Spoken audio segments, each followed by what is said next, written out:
ku dhawaad 3 isbuuc ay xabsi ugu jirtay dartiisa. sidoo kale intii ay xabsiga ku jirtay waxaa geeriyooday hooyadeed, waxaas oo dhib ah. ugu dambeyn Cabdirasaaq Anshax iyo Ayaan ayaa arooskoodu ka dhacay magaalada Jigjiga. haddaba qisadan xanuunka xambaarsan ee ku dhacday fanaanka Cabdirasaaq Anshax ayuu dhawaan ka soo saaray hees dareen ahaan ka hadlayso. hase yeeshee daawadayaal, dad fara badan ayaa laga yaabaa in aysan erayada iyo micnaha ku jira heestan dhuuxan karin. hase yeeshee halkan ayaynu idinkula wadaagi doonaa qisadan oo kooban. balse daawade, inta aanan u gudagelin, waxaan si sharaf leh kaaga codsanayaa inaad muuqaalkan leegarayso. leegtu waxay noo tahay dhiirigelin iyo dardar, iyo in aynu maalin walba idiin soo samayno muuqaal cusub. sidoo kale nagu soo biir oo ka mid noqo asxaabteenna sida maalinlaha ah noogu xiran. labtayda waxaa ku duugan dushaanay ka muuqanayne, haddaan furan lahaa dabnaha dadkaan ceshadeen ilmada.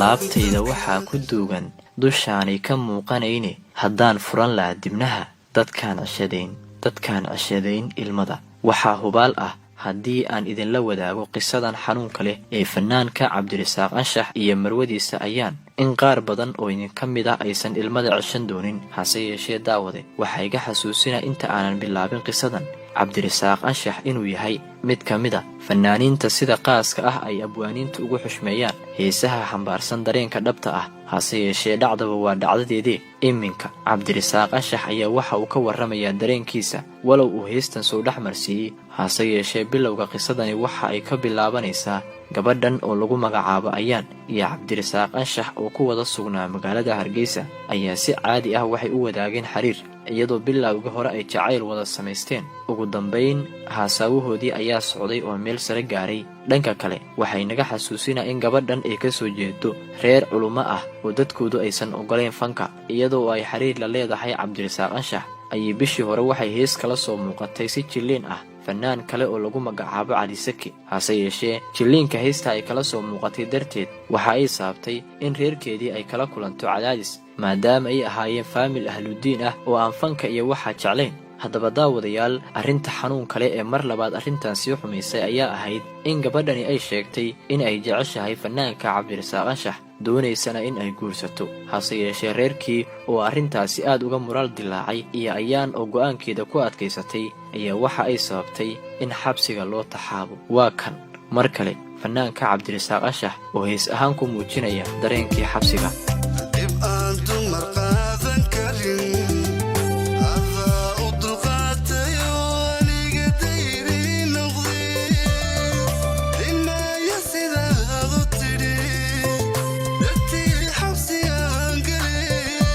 dhibaan dumar qaadan karin adaa u dulqaatay, aniga dayr ii noqdo deenaaya sidaad u tiri dartii xabsi aan galee. maxay tahay hees xambaarsan dareen aad u mug weyn. haddaba daawadayaal, aan idiin sii wada qisadan xanuunka leh. waxay xabsiga ku xirnaato Ayaan, maalin kastana oo Cabdirasaaq Anshax ku booqdo xabsiga. waxay ugu dambayntii sababtay in xitaa Cabdirasaaq Anshax loo diido inuu xabsiga ku booqdo oo laga mamnuucay tagitaanka xabsiga. hase yeeshee waxay xaaladdu halkaasi ahaato, xanuun kale ayaa soo kordhay kadib markii ay geeriyootay hooyada Ayaan. runtii waxay ahayd dareen kale oo aad u xanuun badan, kaas oo taabanayay qalbiga Ayaan. hase yeeshee waxa ay sababtay in faamilkii u damqadaan, maadaama hooyadeed geeriyootay. waxaa dibadda looga soo saaray xabsigii, iyadoona markaasi ay dib u heshay xorriyaddeeda si ay kaga qayb qaadato tacsida hooyadeed. hase yeeshee markii ay soo dhammaadeen maalmihii tacsida ee murugada lahaa, Ayaan ayaa mar labaad waxay u jillaabatay sidii ay dabka ka daaran qalbigeeda u damin lahayd, iyadoo markaasi u baxday magaalada Jigjiga ee dowlad deegaanka Soomaalida Itoobiya. waxaana halkaasi kaga daba tegay fanaanka Cabdirasaaq Anshax. si weyn ayaa halkaasi waxaa ugu soo dhoweeyey fanaaniinta ku sugnaa magaalada Jigjiga, kuwaas ugu horreeya fanaanka Suldaan Siraar. waxaa loo qorsheeyay xaflad aroos ah iyadoo loo soo agaasimay si qarsoodi ah, gadaalna ay ka imaadeen caruuska iyo caruusadda oo kala ahaa Cabdirasaaq Anshax iyo Ayaan.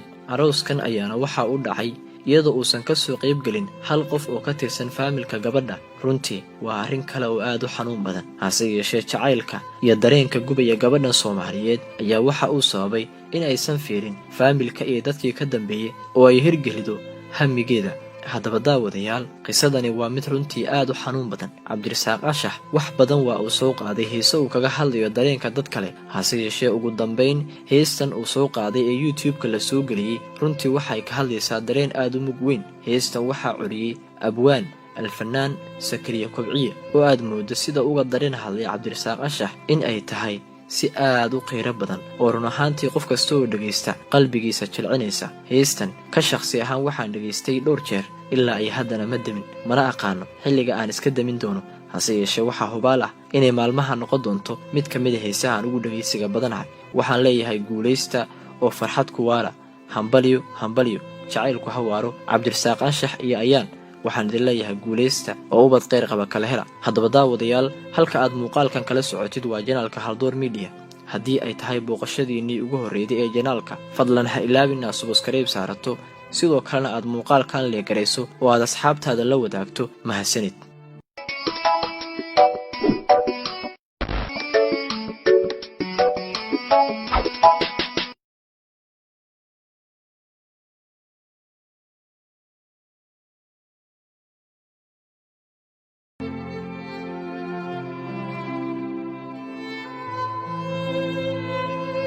ilinta saaran dhabankeeda oo kaliya ayaa muujinaysa dareenka dhibban ee ka muuqda gabadhan.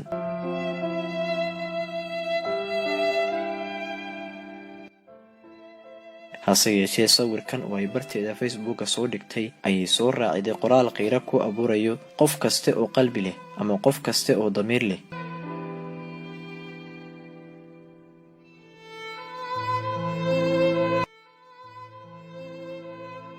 balse marka hore inta aanan kula wadaagin waxaan kaa codsanayaa inaad muuqaalkan leeg saartid. markastoo aad muuqaalka leeg saarto waxay naga saacidaydaa in dad kale oo Soomaaliyeed uu gaaro si gabadhan Soomaaliyeed dhibkeeda wax uun looga qabto. sidoo kalena aad nagu soo biirtid oo aad asxaabteena ka mid noqotid. haddaba aynu u gudagalno qisadan la yaabka leh. waxay ku bilowday sidan: intii aan noolaan lahaa anigoo jaahil ah, waxaan jeclaaday in aan noolaado anigoo cilmi bartay, waayo waqti aan uga faa'iidaysto waan haystaa, balse dhaqaalo aan isaga dhiibo waxbarashada ma haysto. horaa loo dhahay ciil ma daayo nimaan cilmi baran.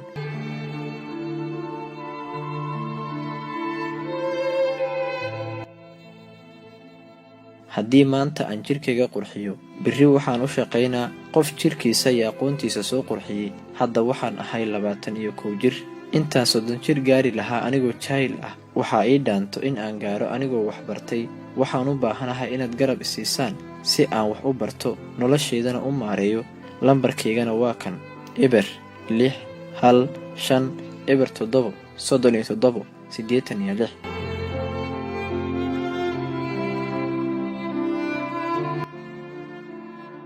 waxaan ahay gabar garab u baahan. biliis sheergareeya. haddaba daawade, gabadhan dhibanaha ah waxay naga dalbatay caawin, sidoo kalena lambarkeeda ayay nala wadaagtay. waxaan daawadayaasheena sharafta leh ku codsanaynaa inay muuqaalkan sheergareeyaan si ay gabadhan Soomaaliyeed caawinaad u hesho, nolosheedana ay horumar iyo barwaaqo u gaarto.